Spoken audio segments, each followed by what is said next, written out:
Vale, puedes empezar. Bueno, vamos a empezar.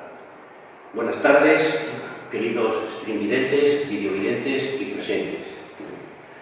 Esta charla se enmarca en la quinta edición del curso El laberinto de los derechos humanos y la igualdad para las mujeres en África, y está vinculada al primer módulo del curso, en el que se hace una reflexión amplia sobre el origen, la actualidad de los derechos humanos en general y específicamente en el caso de África.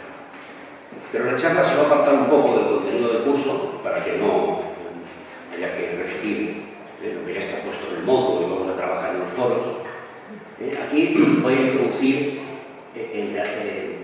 dando algunas pinceladas solamente, porque obviamente no tenemos mucho tiempo, algunas de las realidades de ese enorme continente compuesto por una variedad tan amplia de países, de realidades culturales, sociales, económicas, políticas, que sin embargo, a pesar de estar tan cerca geográficamente de nuestro territorio, desde luego está mucho más cerca que, por ejemplo, Estados Unidos, un país del que sabemos a través de los medios de comunicación, pues hasta cuál ha sido la última declaración del alcalde de Orlando en relación, por ejemplo, recientemente con el desastre natural que ha habido, etc.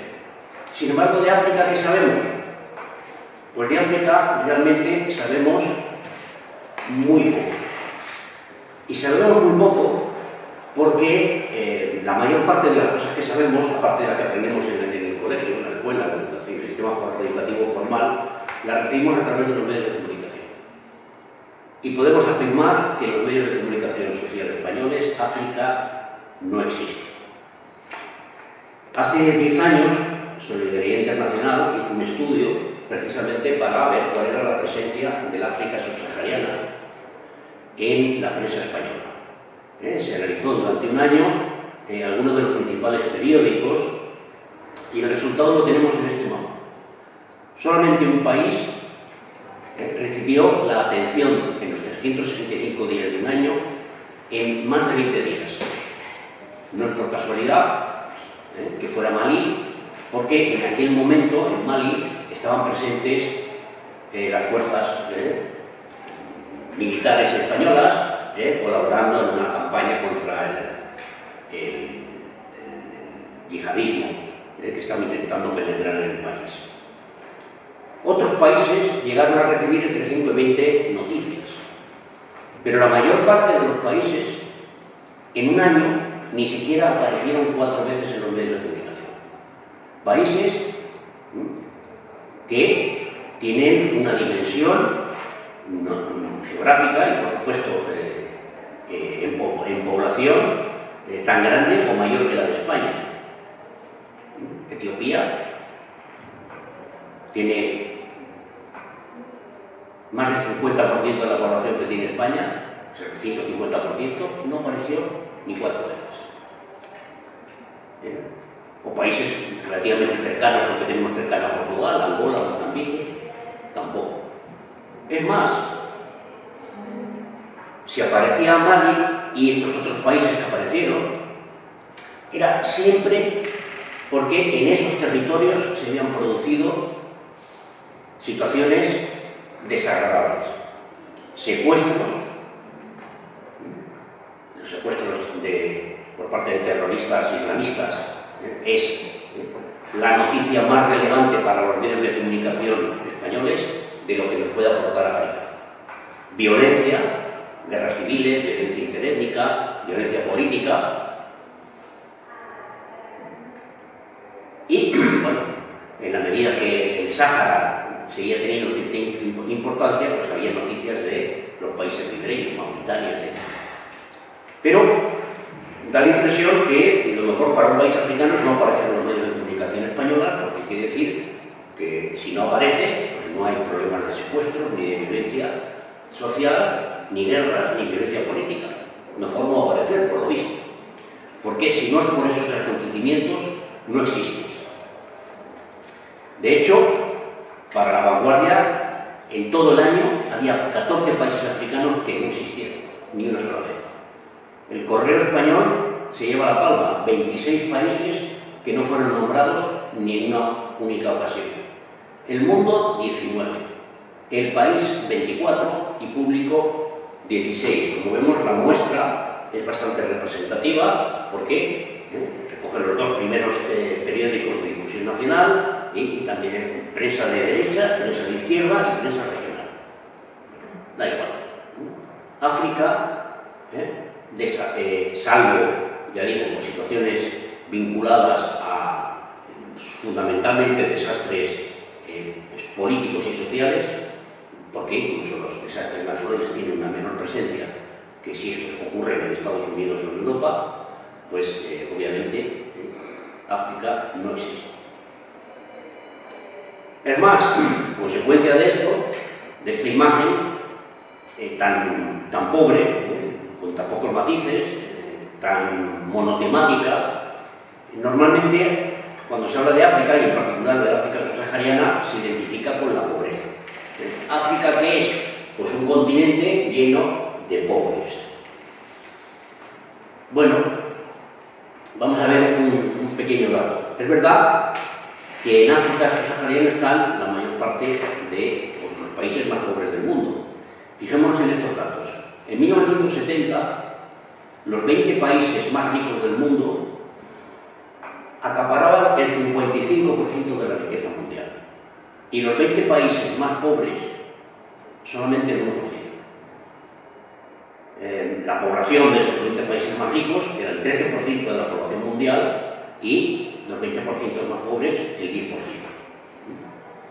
Es decir, el 13% de la población mundial, 55% de la renta. El 10% de la población mundial, en los países más pobres, el 1%. La situación ha cambiado. No mucho, pero ha cambiado. En el año pasado, en 2020, hace 2 años, los 20 países más ricos acaparaban solo el 43% de la riqueza mundial, representando menos población, son solamente el 8%. Pero los 20 países más pobres, que son menos población que antes, solo el 6%, y ahora vamos a ver por qué, sin embargo, esos 20 países solamente absorben el 0,3%. Es decir, los más ricos siguen siendo muy ricos, un poquito menos, pero los más pobres son más pobres todavía. El mayor cambio se ha producido en el medio. ¿Y qué cambio es ese? Pues lo vamos a ver en este gráfico, en este mapa. Aquí están los países, los 20 países más ricos en 1970,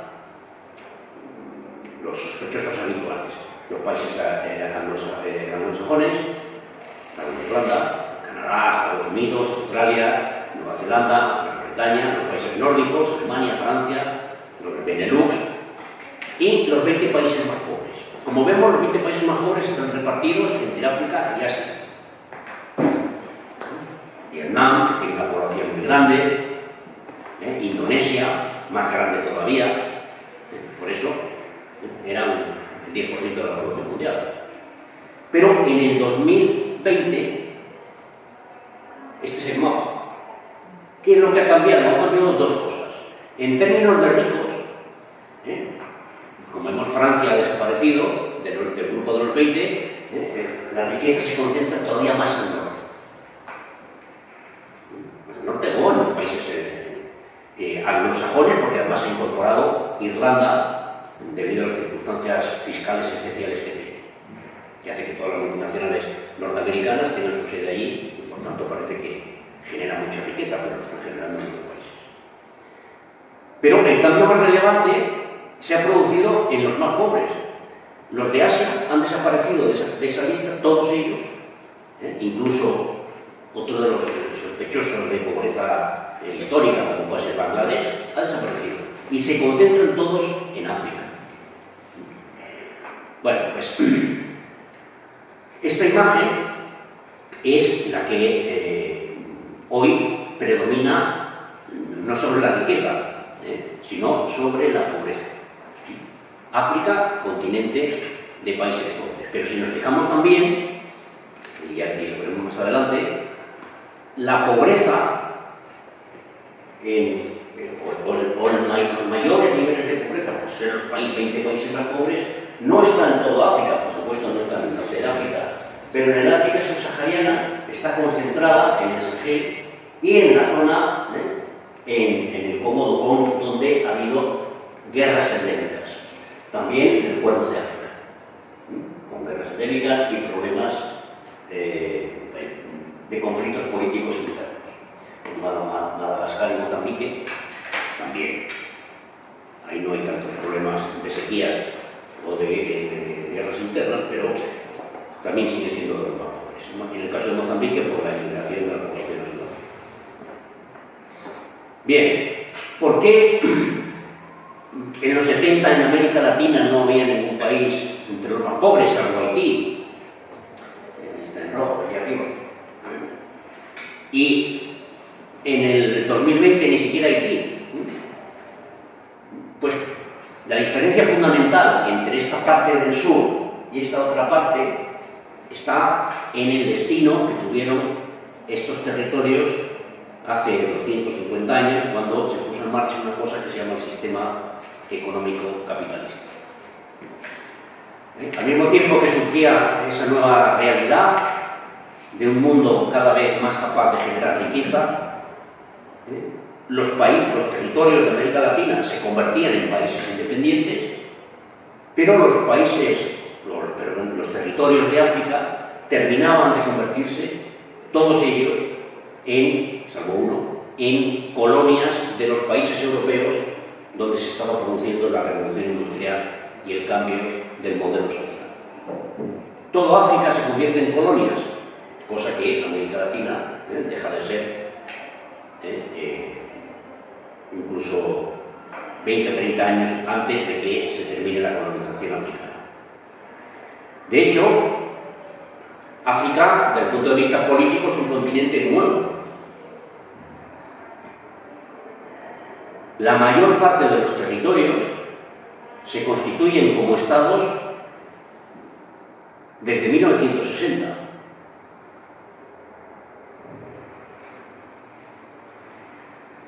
Este acceso a la independencia, en la mayor parte de los casos, no es el resultado de la voluntad de los habitantes de estos países, porque cuando lo intentan son inmediatamente estigmatizados. Hoy quizá ya no nos acordamos, y en España tampoco era muy habitual utilizarlo, pero en Inglaterra, cuando se quería asustar a los niños con el coco, se hablaba de los mau-mau. Cuidado que vienen los mau-mau. ¿Quiénes son los mau-mau? Unos terribles monstruos, sedientos de sangre, especialmente de niños pequeños, que en la práctica no era otro que el movimiento de lucha por la independencia de los ciudadanos de Kenia. Bien, esta independencia es una independencia otorgada, como consecuencia de que, a partir de la Segunda Guerra Mundial, el orden mundial lo empieza a fijar Estados Unidos. Estados Unidos, a diferencia de las potencias europeas, no tiene colonias directas. Su forma de dominación es indirecta. Y tenía interés en que desaparecieran los imperios coloniales europeos para hacerse con el mercado, porque una de las características de las colonias es que son coto cerrado y reservado de la potencia colonial. Nadie podía invertir en África, por ejemplo, en Costa de Marfil, si no pasaba directamente por París y obtenía el beneplácito del ministerio correspondiente.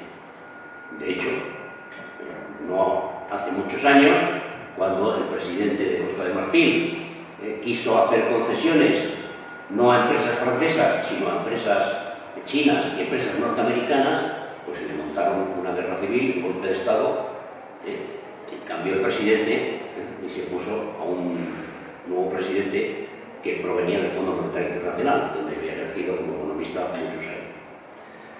Bien, esta característica de haber sido colonia durante muchísimo tiempo y países independientes durante muy poco tiempo, marca y lastra, y además independencia otorgada, en muchos casos no conseguida directamente.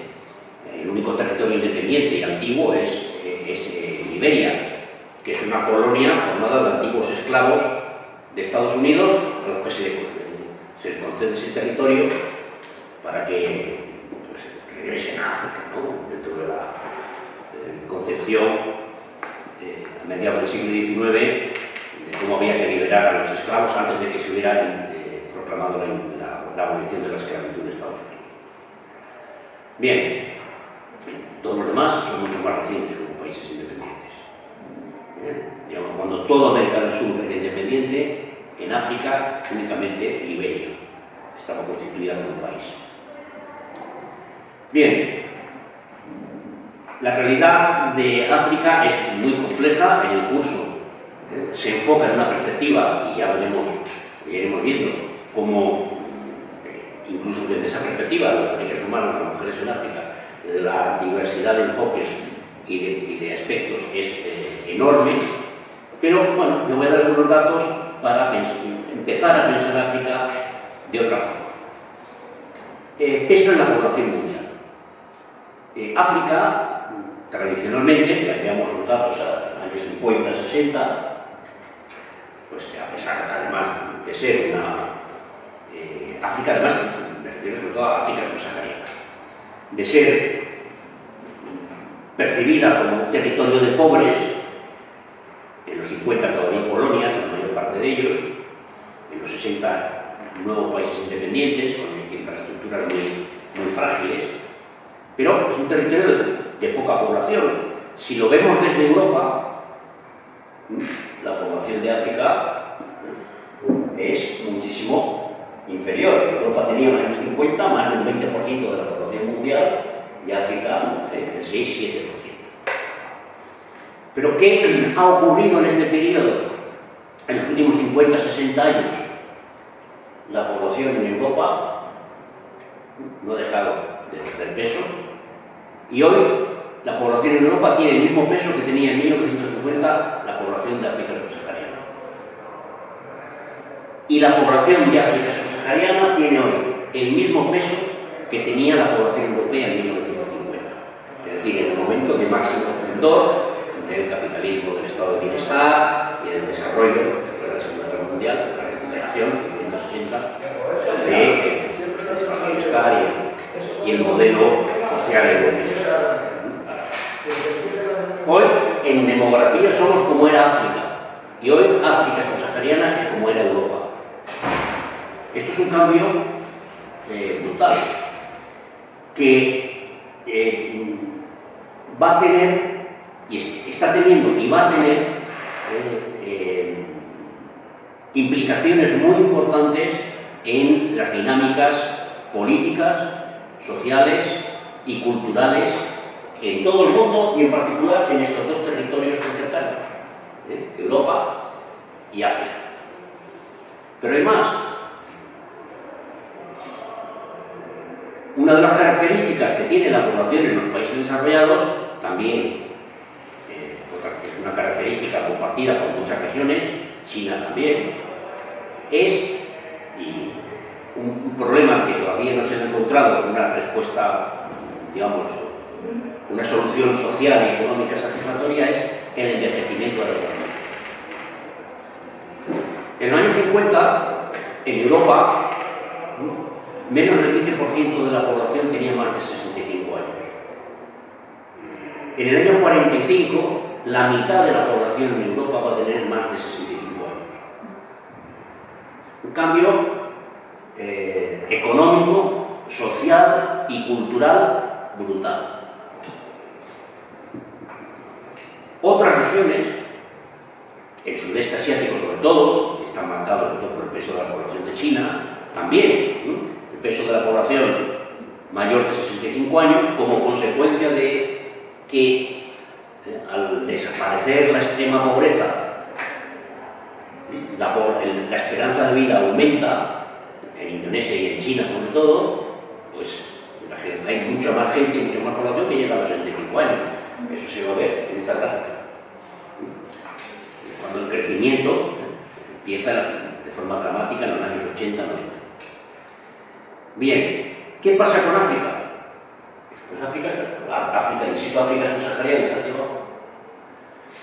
África no solamente invierte su peso poblacional en relación a la Unión Europea, sino que es la reserva de gente joven.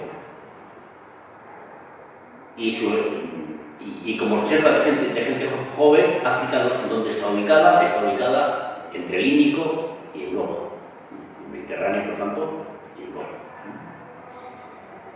No es casualidad que África tenga, por ejemplo, tanto interés hoy para China, país en cuyos medios de comunicación se dan muchísimas más, que no es solamente una reserva de tierra, sino que en China también son conscientes de la importancia que tiene la gente joven y el cambio generacional para facilitar el cambio económico a nivel global. Y lo que quieren es aprovechar.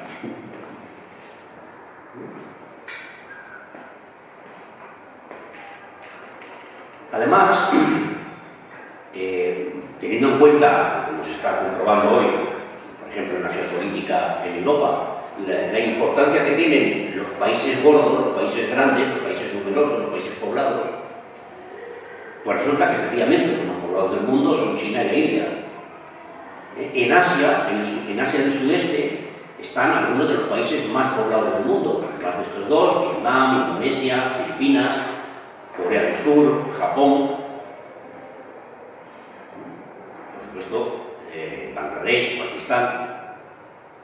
En América Latina, y no es por casualidad, se me ha olvidado México, tenía que estar también en el amarillo. México, Colombia, Brasil.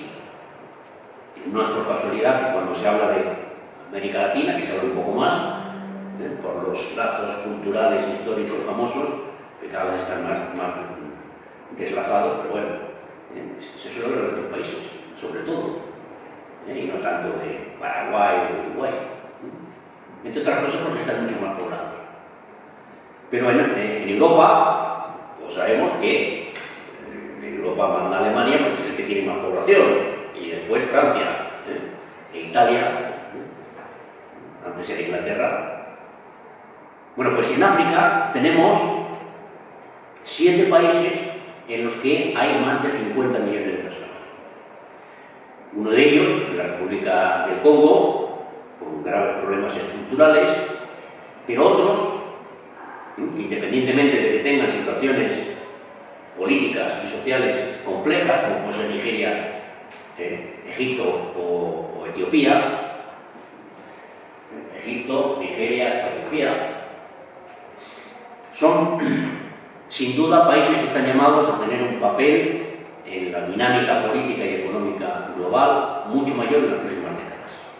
Y no es por casualidad que sean Kenia y Tanzania, junto con Sudáfrica, Kenia y Tanzania, dos de los países donde China tiene digamos, una presencia política, económica y cultural también. No olvidemos que en China hay una gran cantidad de estudiantes becados estudiando en las universidades chinas en estos momentos, estudiantes africanos. No tengo la cifra exacta, pero no dudaría en decir que probablemente son más los estudiantes africanos becados en China hoy que lo que puede haber en Europa Occidental, en la Unión Europea. Bueno, quitando Francia, pero sobre todo si quitamos Francia. Bien, otra de las imágenes habituales de cómo se interpreta de forma espontánea la realidad de África es en las migraciones. África es África subsahariana, de nuevo, es un subcontinente que, digamos, nos llega a nosotros fundamentalmente a través de los inmigrantes. Bueno, aquí hay que decir que ciertamente África subsahariana es un continente o subcontinente donde las migraciones transnacionales son muy importantes, pero lo que no es tan evidente es que las migraciones de ciudadanos de los países de África del Sur, de África subsahariana, hacia Europa, sea el flujo principal de migrantes. De hecho, como vemos en estas cifras de las Naciones Unidas, la cifra de emigrantes de unos países a otros de África subsahariana, sin contar la pequeña minoría que viene pues, de Europa, también emigra a África, es una cifra similar,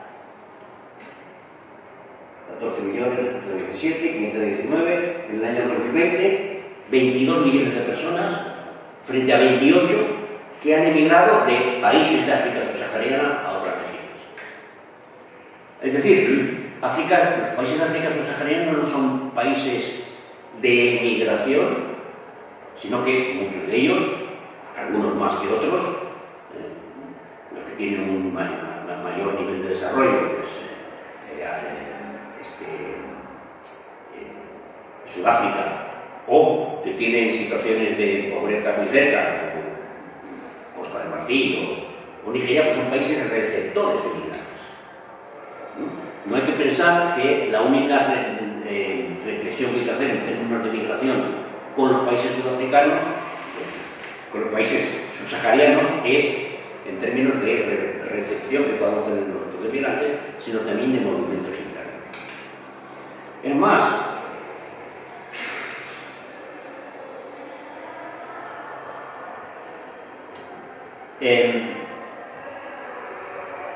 si nos fijamos en el total de migrantes de África subsahariana,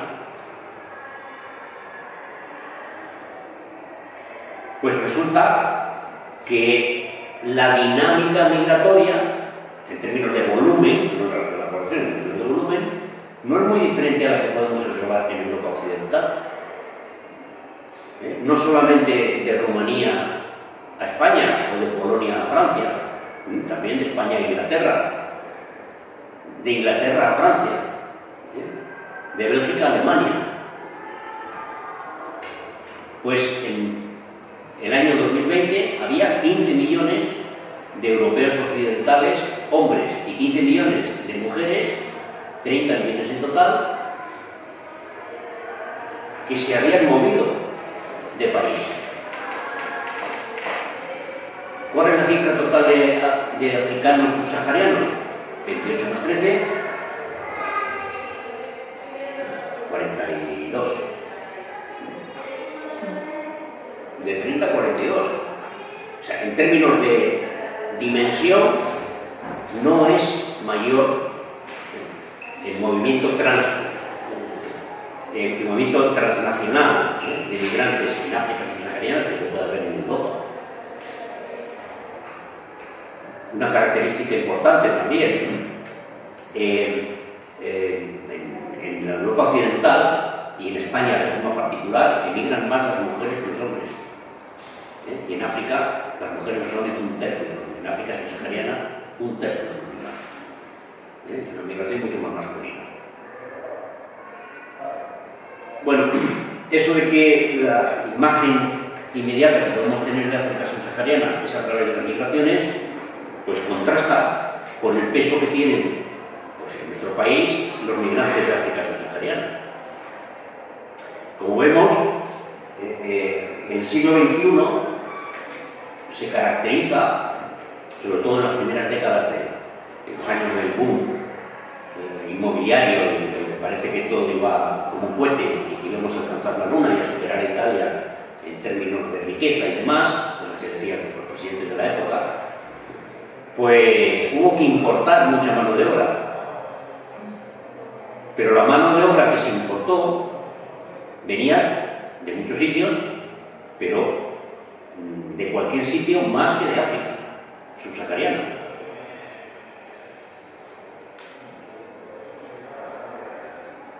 En el 2005, recordemos el 2006 es cuando se llega al tope del crecimiento económico, luego viene la gran crisis financiera que todo el mundo achaca a la burbuja inmobiliaria, a la especulación financiera, pero que tiene otros componentes más estructurales, y en particular en España, no llegaba a haber 200.000 subsaharianos viviendo y trabajando en España.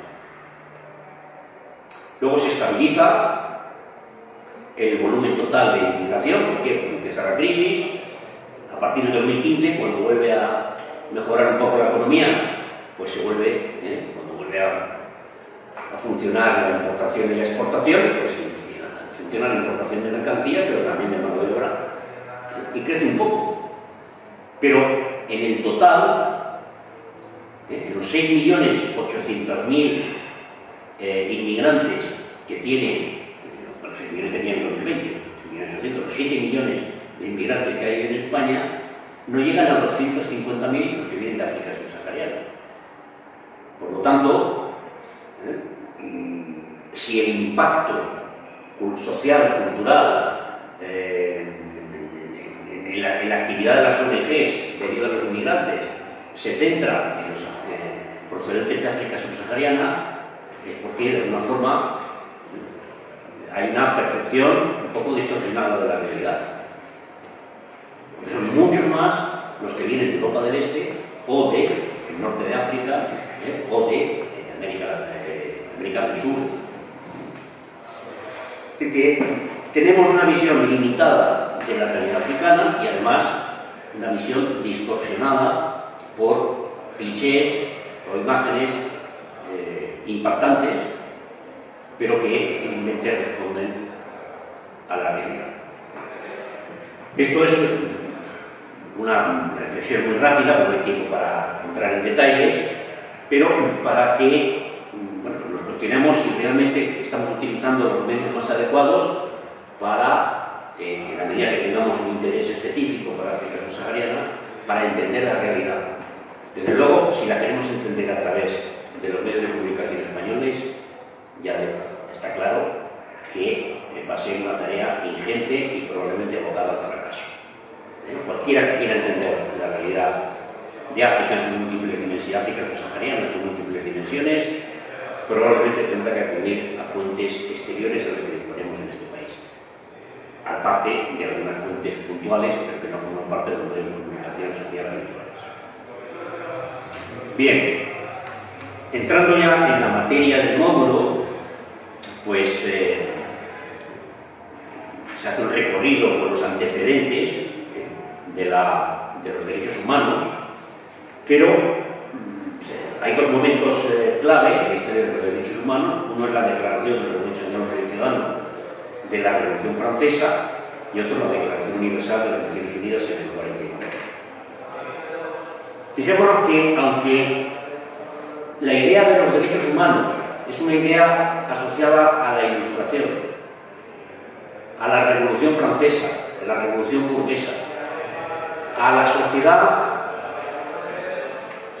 donde la jerarquía basada en la sangre es sustituida por la jerarquía, es decir, los de sangre azul arriba y los de sangre roja en distintos escalones hacia abajo. Esa jerarquía es sustituida por la jerarquía del dinero, de la propiedad, donde el control de la población vinculada sobre todo el trabajo en el campo, de los siervos o en las ciudades de los gremios, es sustituida por los trabajadores libres.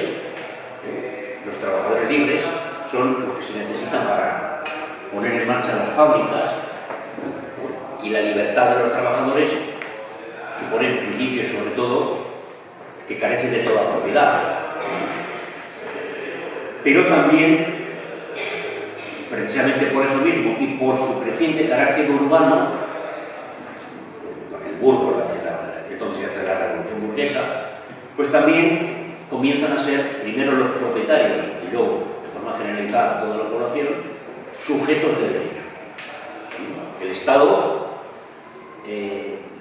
tiene que preocuparse más de todos y cada uno de los ciudadanos, por eso se inventa a finales del siglo XIX la sociología, por ejemplo, para tener un control de la población. Pero fijémonos que durante mucho tiempo, prácticamente durante toda la mitad del siglo XIX en Estados Unidos, otro de los orígenes de los derechos humanos, hasta la guerra civil, hasta la década de los 60, hasta 1867-68, donde se termina de abolir la esclavitud, la política, la aplicación, la discusión, la reflexión filosófica y política sobre los derechos humanos no es incompatible con la esclavitud. Cuando, en principio, pues, si estamos hablando de los derechos universales, pues tendrían que estar vinculados a todos los ciudadanos. Pero los esclavos no son ciudadanos.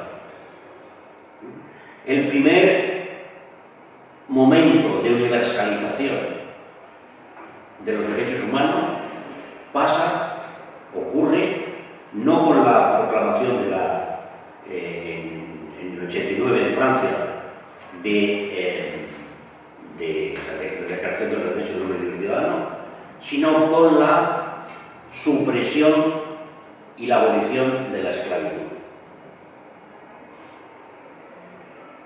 Algunos países de América del Sur, por ejemplo, abolieron la esclavitud muy pronto. Por ejemplo, los países de Centroamérica, que obtuvieron la independencia en 1821, 2 años después abolieron la esclavitud. México, independencia en 1810, la esclavitud se abolió, tardaron un poco más, en 1829. Pero Ecuador obtuvo la independencia en 1809, ya llevaba 30 años de Declaración Universal de los Derechos del Hombre, y es en más sobre la base de la reivindicación de los derechos del ciudadano ecuatoriano se provoca la independencia, pero la esclavitud no se abole hasta 1851.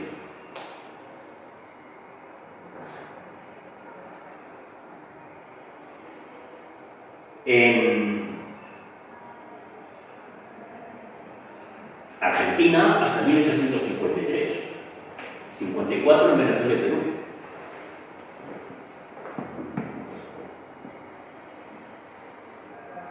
Y en Brasil superó incluso a Cuba. Brasil, que es independiente desde 1822, no suprime la esclavitud hasta 1888.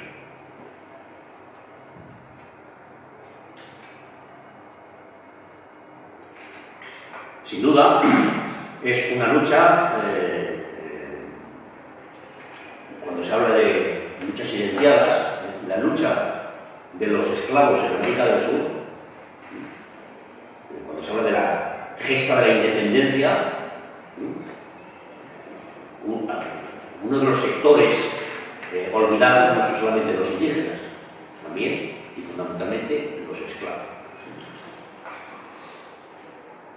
Bien, en otro texto, digamos, seminal, fundacional de los derechos humanos es la Declaración Universal.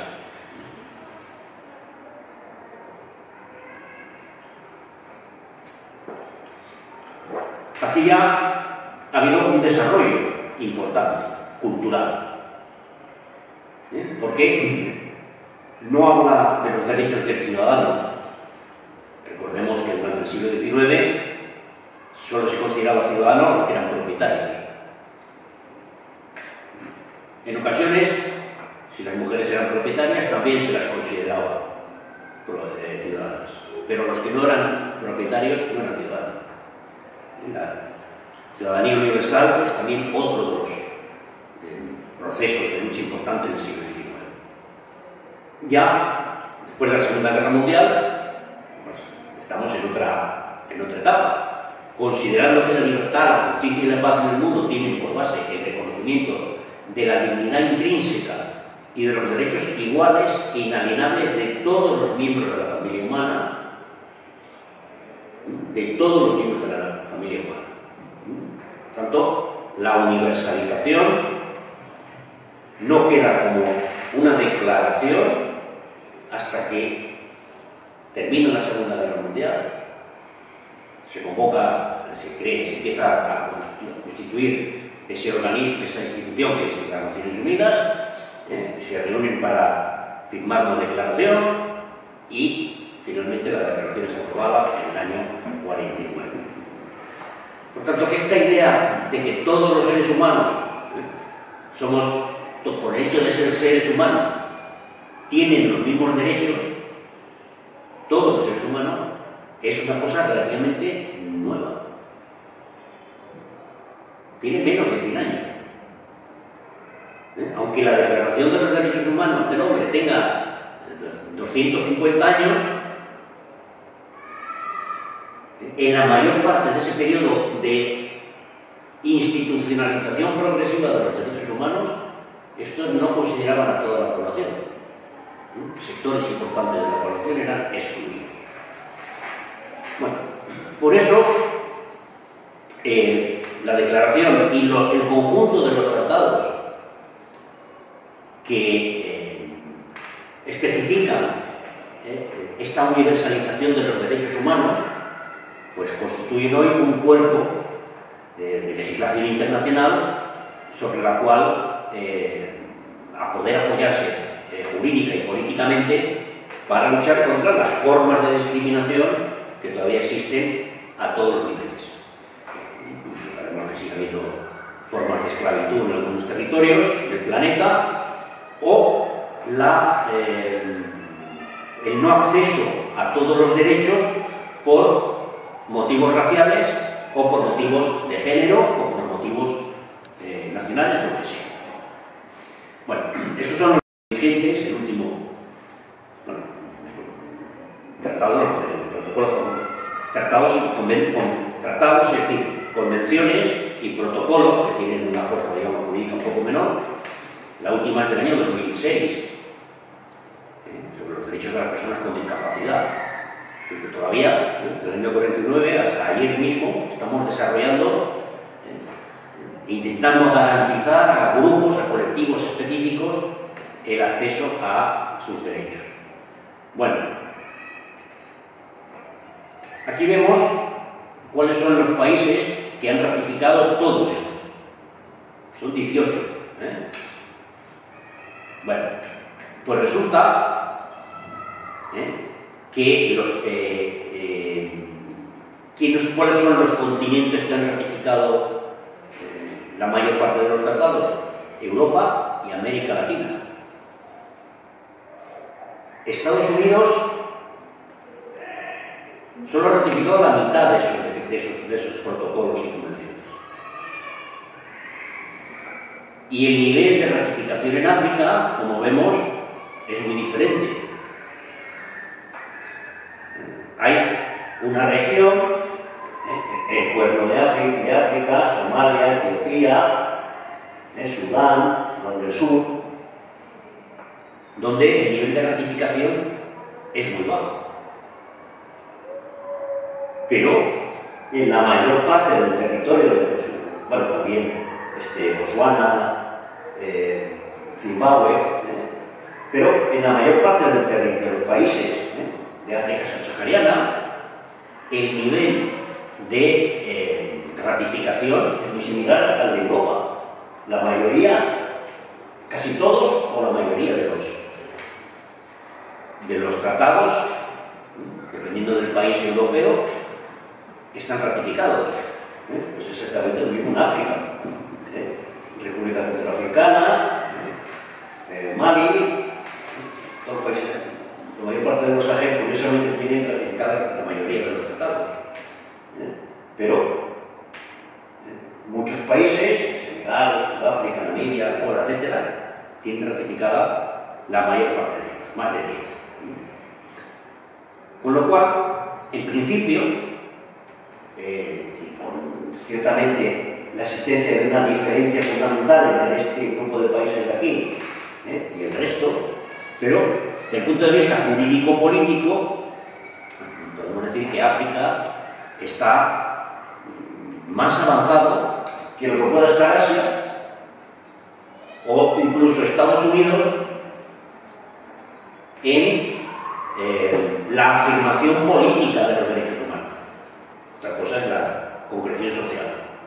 Pero la afirmación política, el reconocimiento de jure, otra cosa es de facto, está mucho más avanzado en África que en Asia, a pesar de que Asia sea la región con mayor dinamismo económico. Y, además, muchos países africanos, muy pobres, además algunos de ellos, le pueden dar lecciones de ratificación de tratados sobre derechos humanos, incluso a Estados Unidos. Bueno, ¿eso en qué se traduce? Pues que, bueno, ciertamente Europa es el continente donde más avanza la institucionalización de los derechos humanos, creando incluso una Convención Europea de Derechos Humanos en el año 1950, poco después de que se aprobara la Declaración Universal, con una Corte Europea de Derechos Humanos, en este edificio pues tan bonito ahí, como vemos. Pero hay otros dos continentes que también tienen su digamos, convenio continental. Uno es la Convención Americana de Derechos Humanos, del año 69, como vemos, impulsada por los países de América del Sur, América Latina, no por Estados Unidos. Europa en el año 50. Iberoamérica en el año 69. Y el tercer continente es África, que en 1961 aprobó la Carta Africana de Derechos Humanos y de los Pueblos. Aquí ya introduce derechos humanos y de los pueblos, uno de las convenciones que se incorpora a la doctrina de los derechos humanos, que es la de los derechos civiles, sociales y políticos, y los derechos de los pueblos, que estará por ahí donde está ahora. Bueno. La Carta Africana de los Derechos Humanos y los Pueblos comienza con el siguiente párrafo. Conscientes de su deber de lograr la total liberación de África, cuyos pueblos todavía están luchando por su dignidad y genuina independencia, en 1981 prácticamente todos los territorios de África son ya independientes. Pero reconoce que la independencia jurídica no es la independencia de hecho. Siguen luchando por su dignidad y genuina independencia y comprometiéndose a eliminar el colonialismo, el neocolonialismo, la segregación racial y el sionismo, y a hacer desaparecer las bases militares extranjeras agresivas. Eso la Carta Europea no lo dice. Y toda forma de discriminación, particularmente la basada en la raza, el grupo étnico, el color, el sexo, la lengua, la religión, o las opiniones políticas. De la Carta emerge el establecimiento de una Comisión Africana de Derechos Humanos y de los Pueblos, constituida a finales de los años 80, pero que tiene una importancia que obviamente aquí desconocemos totalmente, porque la única Corte de Derechos Humanos y las únicas sentencias que se escuchan son las europeas. Todo el enorme trabajo que ha venido haciendo la Comisión Africana de Derechos del Hombre y de los Pueblos, como vemos aquí una foto del año 2016, 58 sesiones ordinarias. Todo ese material es desconocido en los medios de la población, porque es desconocido en los medios de comunicación, y únicamente algunos especialistas en la academia, algunas ONGs, se preocupan de darle cierto seguimiento. El protocolo de Maputo del año 2003 intenta ser, de nuevo en el terreno jurídico-político, un compromiso del continente con los derechos humanos específicamente vinculados con las mujeres. Fijémonos que la Carta, el centro, la Carta Africana de Derechos Humanos, el centro de la Carta es la raza. La segregación racial, el sionismo, el colonialismo, que tiene una fuerte dimensión racial, particularmente basada en la raza, el grupo étnico, el color, el sexo, se menciona. Pero, obviamente, aquí la cuestión es fundamentalmente los derechos humanos desde la perspectiva de los negros. Bueno, pues en 2003 hay un reconocimiento, después de un trabajo de mucha gente, de la Convención Africana de Derechos Humanos y otros, ONGs y demás, que, bueno, reconocimiento público, colectivo de África, de una forma de discriminación específica dirigida contra las mujeres. Y el protocolo, en todos sus artículos, recoge una serie de elementos que son una buena guía para dar seguimiento a las políticas concretas que se aplican en estos países, tanto por sus gobiernos como por las organizaciones internacionales que intervienen muchas veces con más recursos que los propios gobiernos en las condiciones económicas y sociales de los países. Seguridad alimentaria, derechos reproductivos, contexto cultural, los derechos de las viudas, el derecho a la propiedad, la herencia, el derecho a la paz, la legislación familiar. Todos los elementos están aquí reconocidos e incluidos, y de hecho, como se señala en el módulo, pues hay un trabajo que se va haciendo todos los años de ver qué países van avanzando o no en mejorar o no, avanzan o retroceden en todos y cada uno de estos derechos específicos vinculados a los derechos humanos generales de las mujeres en cuanto tales. Es decir, que hay instrumentos para entender cuáles son los problemas específicos de los derechos humanos de las mujeres en relación con los derechos humanos. Hay resultados jurídico-políticos, también hay resultados, ahora vamos a ver algunos sociales o concretos, pero sin duda en África subsahariana este tema, y en algunas regiones en particular, pues tienen todavía muy poco recorrido. Si nos fijamos, la mayor parte de los países de África, con excepción de Botsuana y Egipto, que no han firmado nada, la mayor parte han firmado y ratificado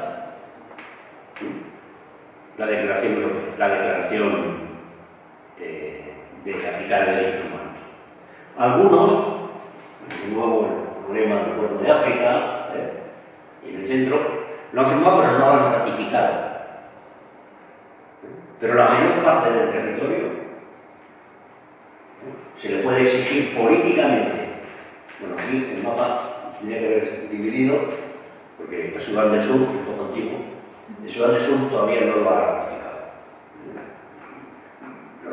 Lo firmó Sudán, y cuando se independizaron se llevaron la firma, pero requiere una ratificación porque es un nuevo país, y Sudán del Sur todavía no ha ratificado. Sudán sí. Bueno, aquí hay unos compromisos institucionales que pueden ser herramientas que, si se las apropian, y de hecho en muchas circunstancias lo están haciendo adecuadas, y se verá a lo largo del curso, si se les apropian las mujeres, pues tienen, digamos, herramientas jurídicas también para reivindicar sus derechos. Y de hecho, lo cierto es que,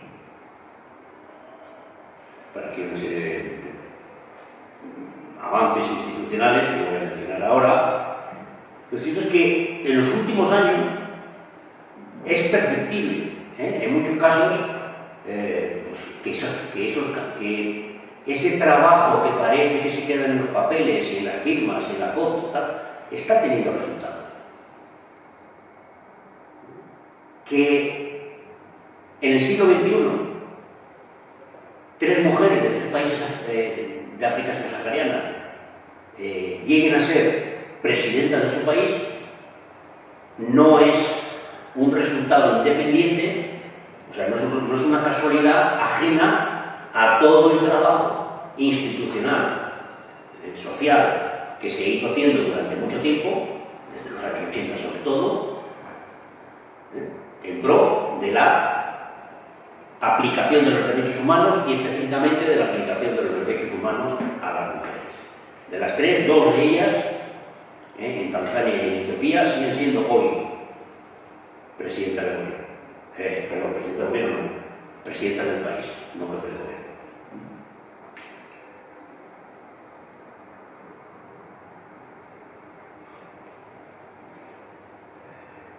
Es más, si lo vemos en términos cuantitativos, resulta que el único país del mundo en el que más de la mitad de sus parlamentarios son mujeres es un país de África subsahariana, que tiene otros problemas. En Ruanda, no podemos decir de Ruanda,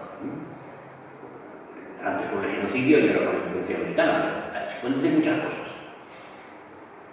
En Sudáfrica, con todos los problemas de corrupción en el gobierno y todo lo que queramos, pero tiene uno de los índices más altos de paridad de género en el continente.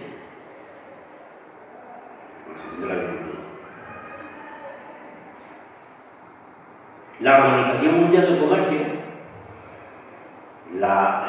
que es el último organismo internacional global que se ha creado en el año 95, tiene hoy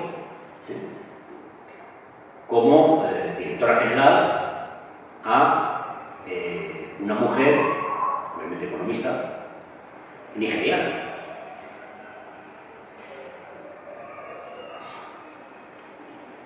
El número de ministras es de un 45% en Sudáfrica, 36% en Cabo Verde, 32% en Lesoto, niveles comparables a los de muchos países europeos, sobre todo Europa del Este.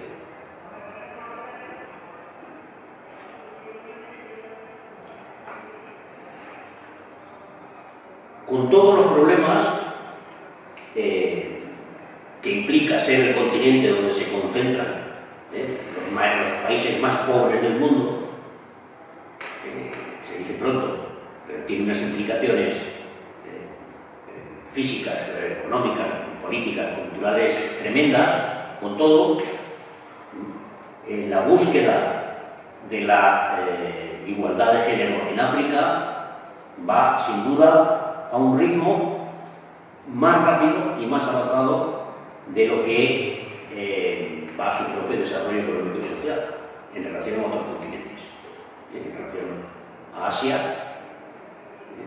donde, por ejemplo, el número de ministras qué sé yo, en China, pues no llega ni a la mitad de lo que hay en Cabo Verde, cuando China es una gran potencia mundial hoy, y Cabo Verde pues está invertida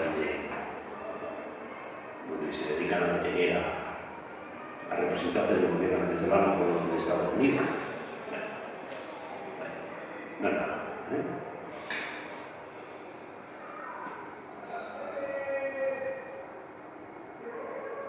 Bien.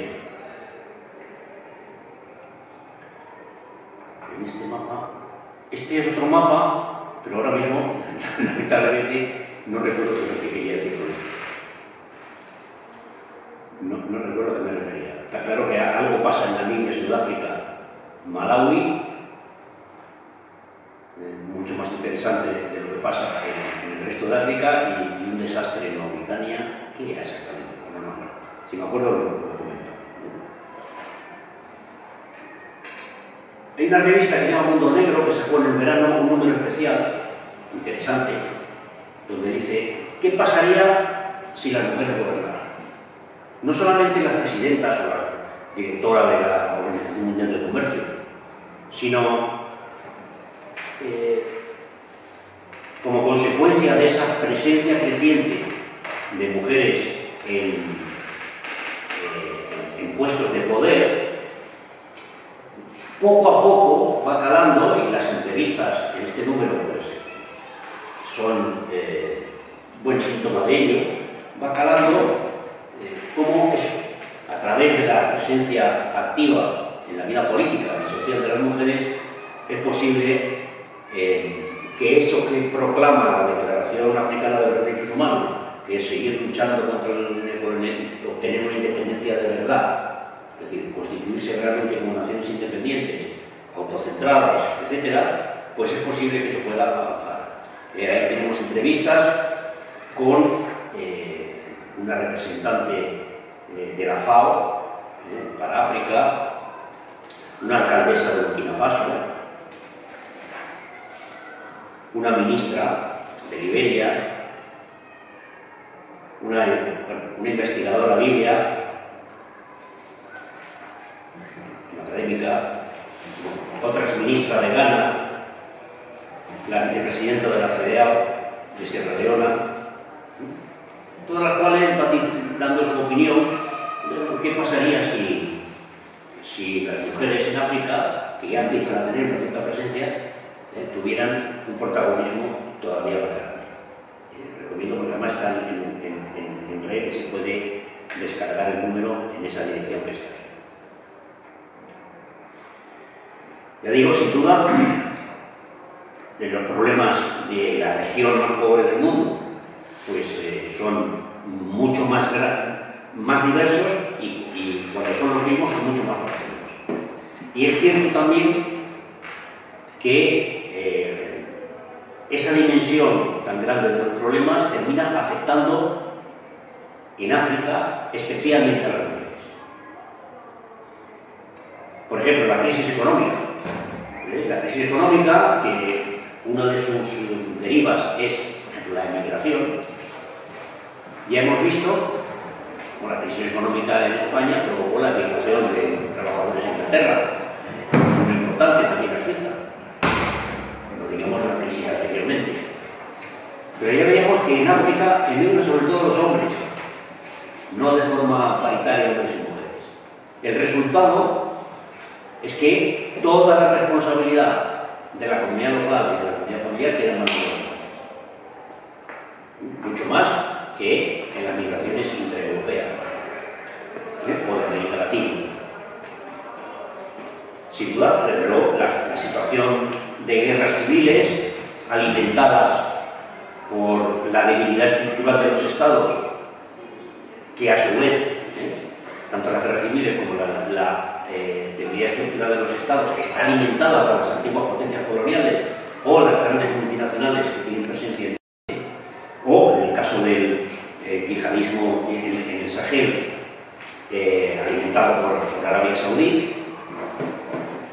Bueno, eso también, esas situaciones, guerras de distinto tipo, repercuten de nuevo de forma especial y afectando más a las mujeres que a los hombres. En países como Liberia, que habían avanzado, los Guinea no habían avanzado nada, pero Liberia o Sierra Leona, hay una cierta... Liberia tenemos la primera presidenta mujer de un país africano. La epidemia de ébola hizo retroceder importantes avances económicos y sociales.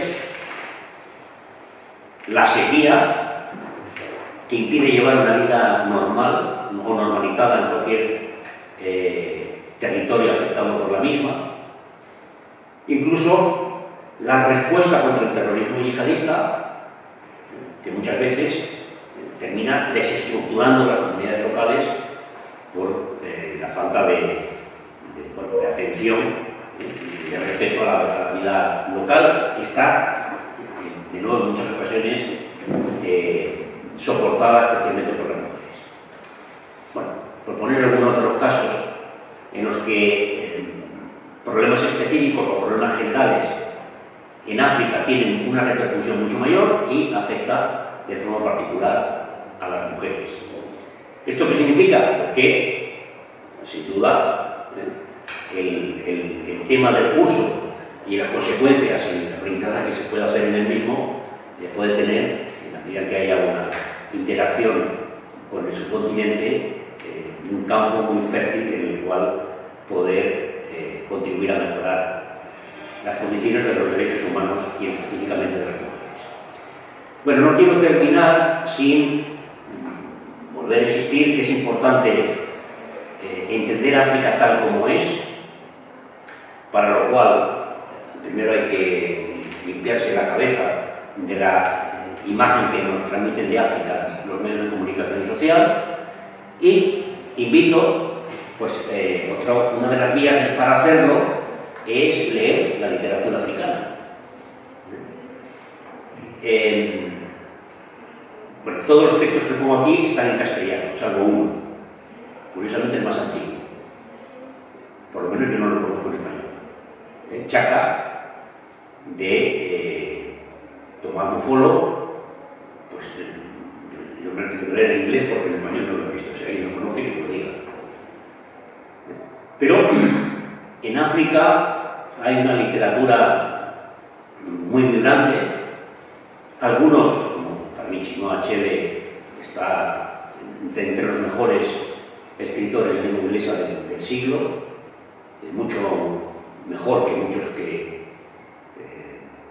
se consideran maestros de la lengua, pero aquí tenemos un listado de autores y autoras, Mariama Ba, de Senegal, Chichita Nemaga, de Zimbabue, bueno, Nadine Gorgor de México es bastante conocida, todas sus novelas se leen bastante aquí, pero tanto los que hablan de los que rememoran la realidad del África antes de la llegada de los colonos, Chaka es un ejemplo maravilloso de ello, como los que hablan de la vida en las condiciones más actuales de sus respectivos países en África, bien lo hagan de una forma más descarnada o más en forma de literatura mágica.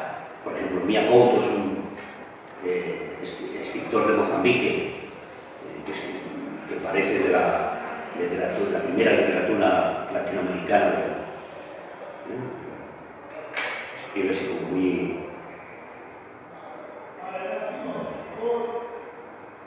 ¿Cómo se llamaba aquello? La literatura... El realismo mágico, eso es. Muy del realismo mágico. Cada uno con su perspectiva, con su realidad nacional detrás. Casi todos están fuertemente enrazados en su país, en la realidad política, social, cultural de su país, pero aquí tenemos una novela por mes y en un año vamos a tener, solamente con estas lecturas, una aproximación a la verdad del subcontinente africano, sin duda muchísimo más profunda y más clara que la que podamos tener haciendo el esfuerzo de hacer una lectura crítica de la información que nos llega a través de la televisión o los medios de comunicación escritos, que ya digo que es una información francamente lamentable y debería ser objeto de crítica permanente. Bueno, ya me he extendido 1h15. El abundante público presente, si quiere hacer un comentario o alguna pregunta, tiene un momento para hacerlo. Los que están online o lo van a ver después, pues tendrán que hacer las preguntas en el foro porque no van a poder intervenir. Si alguien quiere decir algo.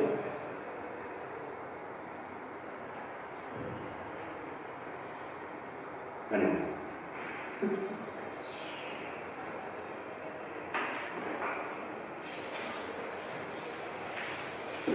¿Parece interesante? ¿He dicho algo que no supierais? ¿O todo lo que he dicho no lo sabíais? No, todo lo de los datos del principio siempre están tan buenos para empezar a poner en contexto como de qué se está hablando.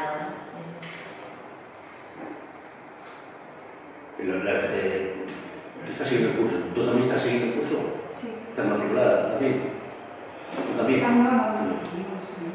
¿Ya habéis leído El Mundo? Sí, a medias.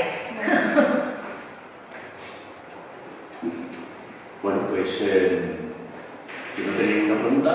Yo tengo una. Vale. Entiendo en parte tu pesimismo con los medios de comunicación en general en España, pero ¿hay algún medio, aunque no es español, quizá del extranjero, en que tú sigas con frecuencia algo? Porque entiendo también el aspecto de la literatura, a modo de entender los pueblos, pero algo que sea actualizado, donde puedes mantener un poco al día.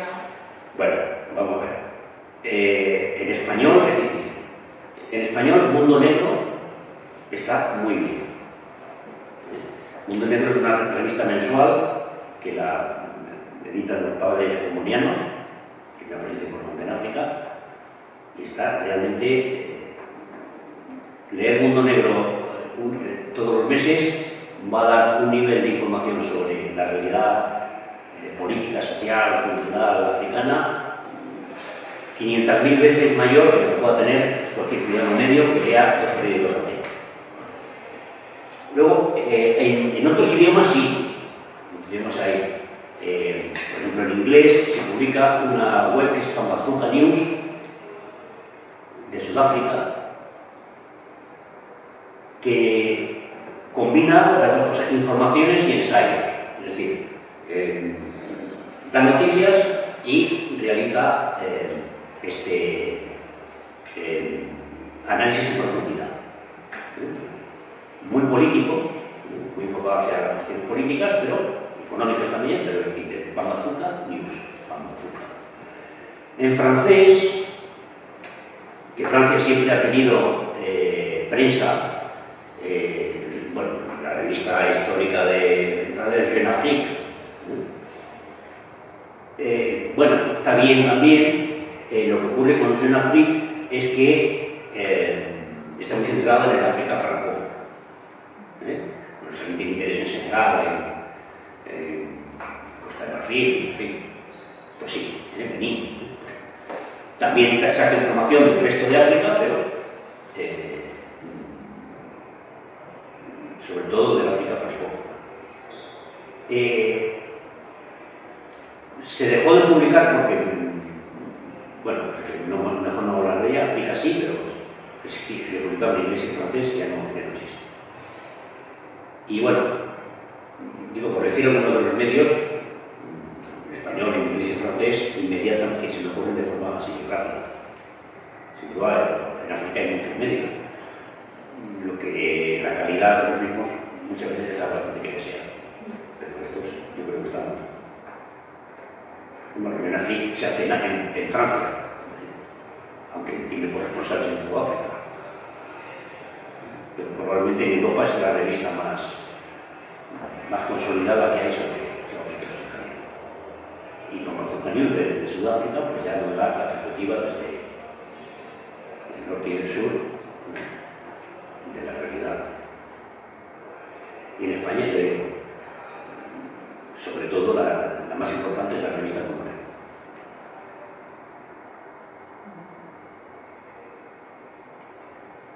¿Lo más? Pues... El Mundo Negro, yo tengo datos de los congolianos, ¿no? Sí, los congolianos. Entonces, no dan una visión, bueno, darán de sus actividades, ¿no? Yo alguna vez la he leído, de los misioneros. Sí, pero sí, dedican 2 páginas a sus actividades.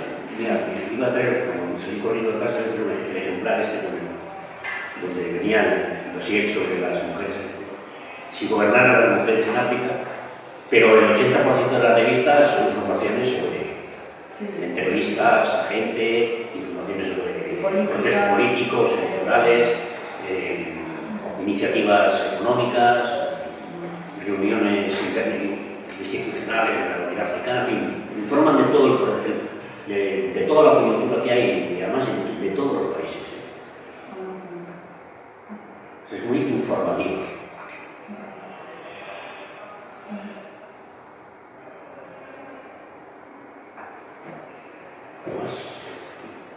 Pues muy bien. Antes has hablado del poder blando que ejerce China en África con los estudiantes becados y con la cantidad de institutos Confucio que hay también. ¿Crees que a la larga puede ser, o sea, el impacto que tiene China en el continente puede ser positivo o puede ser otra forma más de imperialismo? Bueno, la experiencia que tienen los países africanos debe ser muy buena, cuando en las Naciones Unidas, por primera vez, ha habido una rebelión frente a las posiciones políticas de las potencias coloniales y de Estados Unidos. No olvidemos que cuando se promueve la votación en la Asamblea General de condena a Rusia, China llama a la abstención, de América Latina se abstienen 2 países o 3, pero de África se abstiene la inmensa mayoría. Son muy pocos los que votaron a favor de esa resolución. Es el continente en el que el mayor porcentaje de países no respaldó la moción de los países occidentales. Eso no es por iniciativa propia de los hombres. A ver, eso no es el resultado de una reflexión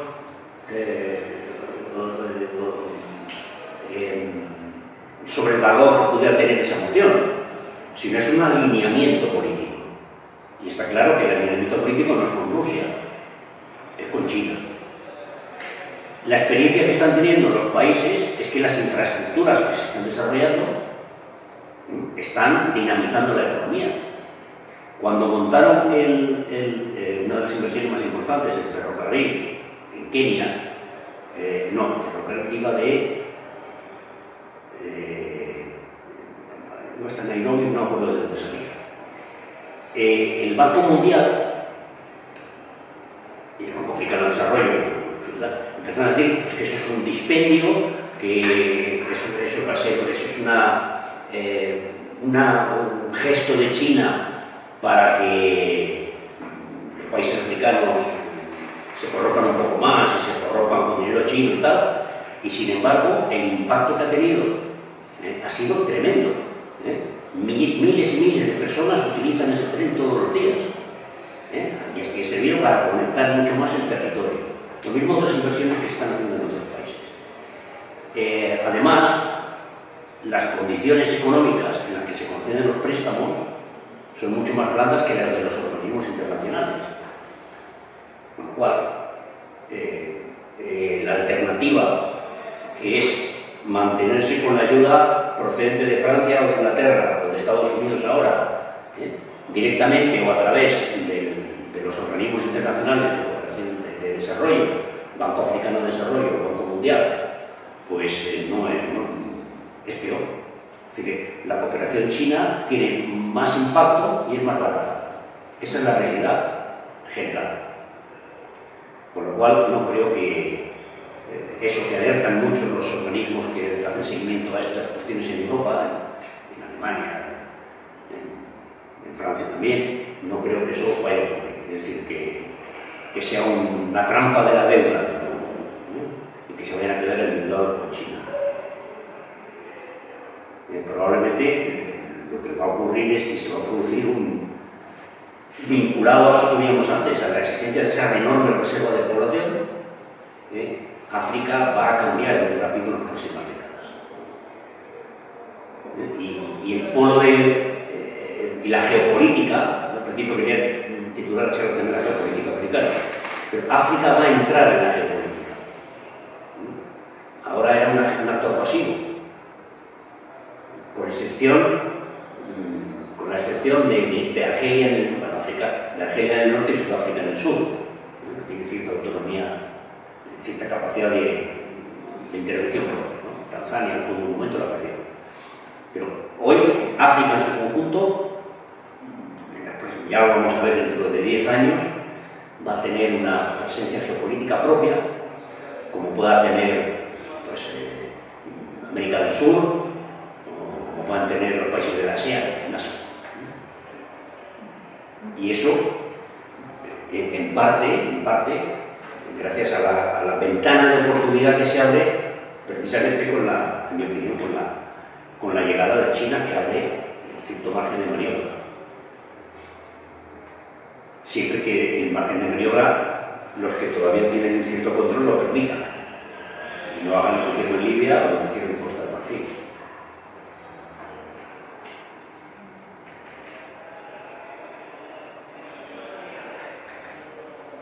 Muy bien, pues aquí hemos llegado.